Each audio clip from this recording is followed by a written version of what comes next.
I know it's not been very long since my last dispatch from the VR Ivory Tower, or IVRE Tower, or even something else that's not as crap, but A, it is still January at time of writing, the Siberian gulag of release months. B, if I'm serious about VR being good and the way forward for immersive gaming, and I should stress I do genuinely think that, people tell me they often can't tell if I'm being sarcastic because I have what's medically known as resting bitch voice, then like the coronavirus, we'd all better get used to hearing about it. And C, after Boneworks was a VR game that impressed me by feeling like a game, rather than a heavily cut down VR experience that once the tech stops being novel will feel akin to holding a press conference to show off a lovely sparkly giraffe you made out of tinfoil, here comes another game that manages to improve upon it, switched to ominous tone of voice in some areas, meaningful look to camera back to normal voice. The Walking Dead Saints and Sinners, another bloody spin-off from The Walking Dead. That shit spun off more times than a poorly secured fan belt. Maybe it would be simpler to just declare that every zombie property is a Walking Dead spin-off. That way we can put all the zombie apocalypse crap into one convenient basket that we can then drop kick off a pier at our leisure. But I digress. The first area in which The Walking Dead baits and switches exceeds Boneworks is story, because it actually fucking has one. The city of New Orleans has been classically zombie apocalypsed and catastrophically flooded as well, although apparently that was unrelated. That was just,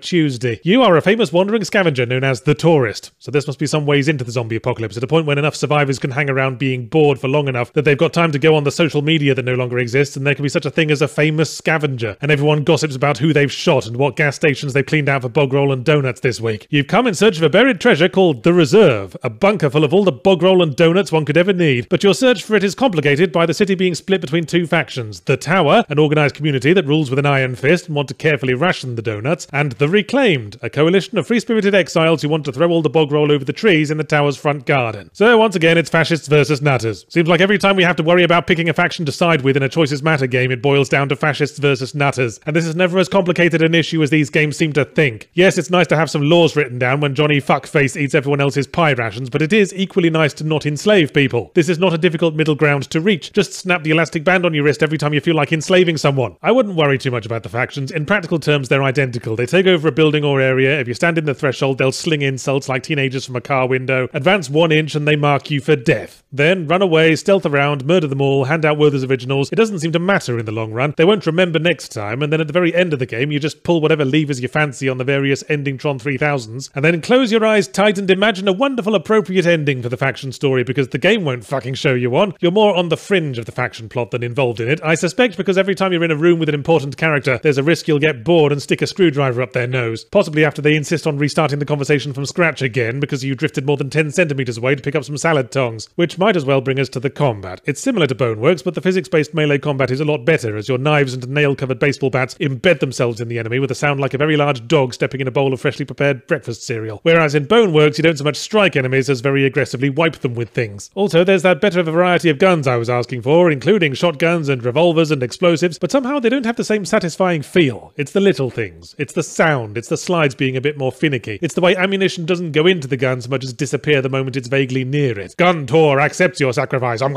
You are granted a boon of 6 more dead cunts. Not that Walking Dead Bangers and Mash needs much gun variety, considering every enemy dies from a single headshot from the starting pistol. Even if you don't trust your aim, you can easily grab a zombie's forehead and hold him there while you put the gun to his chin, stab him in the eye, write swear words on his face and felt tip. Whatever you want, he can't do shit. And the zombies are rarely in large enough swarms to require a change of strategy. Guns are better saved for humans, but you're supposed to try to stealth around them, and in any case you still don't really need more than the starting pistol, because a two-handed weapon is an ungainly elephant's knob wobbling around on your arm, knocking over expensive vases while you're staggering around trying to load shells into the thing under enemy fire. And meanwhile, the pistols are bingo bango quick draw finger guns of death. So if you're finished adding faction plot to the list of things that aren't worth worrying about, why don't you stick weapon upgrades on there as well? Bit of a shame actually, because they're what the whole fucking game is based around. The main reason you leave your wank den every day and explore one of the regions of New Orleans is to loot another samey building for crafting materials and the rather anomalously large quantity of barbecue lighters that lie around, in order to upgrade your equipment workbenches and make better stuff that you mostly don't need. You spend most of your time creeping around dark rooms, opening cupboard after cupboard, holding random garbage up to your shoulder like a sailor feeding his parrot, and hoping it'll actually go into your backpack this time and not dribble all down your shoulder like a squirt of crackery bird shit. In summary, it'd be nice if this game based largely around prepping had something worth prepping for. It's almost more fun to go in as unprepped as possible. Just pick up the nearest beer bottle when there's a zombie in the way and give him the old Newcastle stigmatism. Because after I finished the final level, seen my unsatisfying ending and gone into post-credits mode, I looked over the arsenal of weapons I'd assembled and barely used and wondered if there had been a point to any of it. I decided then to load up all my weapons, go out into the city and finally see what happens if you stay out past the time limit when the bells ring and all the zombies allegedly go bananas. So I did that, and this really dramatic music started playing, some angry zombies shambled over and I shot them all in the head. Then I listened to the dramatic music for a bit. Then I got bored and went home. It was like working security at a disappointing Pink Floyd concert.